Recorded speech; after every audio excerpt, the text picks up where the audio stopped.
गोठ माला अजल खान इमाम बारगाह साम्हूं ॾिसो साईं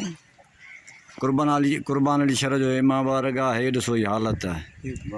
हीअ ॾिसो हीअ तबाही ॾिसो हे तबाही जा मंज़र हे तव्हांजे साम्हूं आहिनि बोझी सिचुएशन में तकरीबन सब माण्हू घर छॾे हलिया विया आहिनि कुझु माण्हू जेके पोइते में सामान वग़ैरह जेके रहियल आहिनि बाक़ी तकरीबन सभु ॼणा नंढ प्राण करे हलिया विया आहिनि वञी मथे जॻहनि ते वेठा आहिनि अबा हेॾे ये तबाही आहे घर करी था सभा का छे न बची आहे हे ॾिसो हे पाणीअ सां कॾहिं सुकंदो को लड़ी कोन आयो असांॾे न पुछण आयो आहे त बाबा जहिड़ा आयो न आयो छा आयो हे कोठ सां महिलो असां हे ज़ुल्म हेॾो ॾिसो हेॾे ॾिसो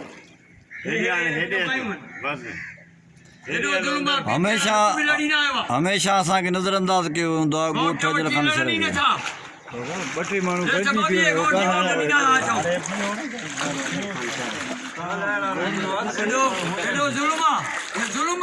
न सघिया आहियूं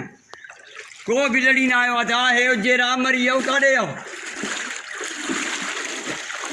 अहिड़ियूं तबाहियूं ज़िंदगीअ न आहियूं अंदरि घर भर हा दादी हाल वाल न छा थो चईं कंहिंखे न वोट पोइ को नुमाइंदो को अॻवान को MP को MNA कोई आहे ई कोन अच्छा कोई ज़ाहिर कोन्हे अच्छा हाणे वोट त आहिनि न कंहिंखे न वोट हाणे उहो तव्हां लड़ी आयो आहे अच्छा कॾहिं बि न आया न रोड ते त बचा कढो था काॾे था वञूं हा कॾहिं बि लड़ी न आया असांजा घर ते ॾिसो हे तबाहियूं आहिनि हेॾे ॾिसो हे अन्न ॾिसो हे काॾे कढूं था किथे जाइ न आहे जो रखूं न असांजी का मदद कई अथऊं असां वॾो ज़ुल्म आहे ॿीहर वोट ॾींदव न बाबा पीपीआर खे वोट त ॾींदासीं पर अहिड़ी हालत आहे त पोइ काॾो ॾींदासीं अहिड़ी हालत आहे जो ॾुखे माल कुलो न ॾियनि त वोट ॾींदासीं सही सही SR में सर हमादला में सर कोन आया लड़ी न आया न साॾे कोन आया न वॾी हैदराबाद वेही रहिया आहिनि ईअं न आया त बाबा जहिड़ा आयो मरी वियो बचा कढिया वॾे कढिया मुंहिंजो अर्ज़ु आहे सभिनी दोस्तनि खे पीपल्स पार्टी वारनि खे सभिनी अॻवाननि खे त असां सॼी उमिरि 50 साल खां वठी ॻोठ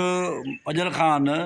पीपल्स पार्टीअ खे वोट ॾिना आहिनि ऐं हमेशह असांखे नज़रअंदाज़ कयो वियो आहे न असांखे का नौकिरी ॾिनी वई आहे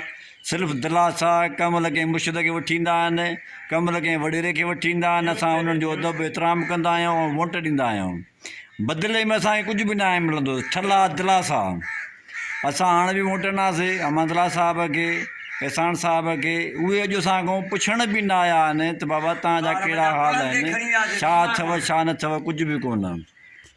असांजे दोस्तनि खे रिक्वेस्ट आहे त हीअ असांजो जेको वीडियो आहे सभु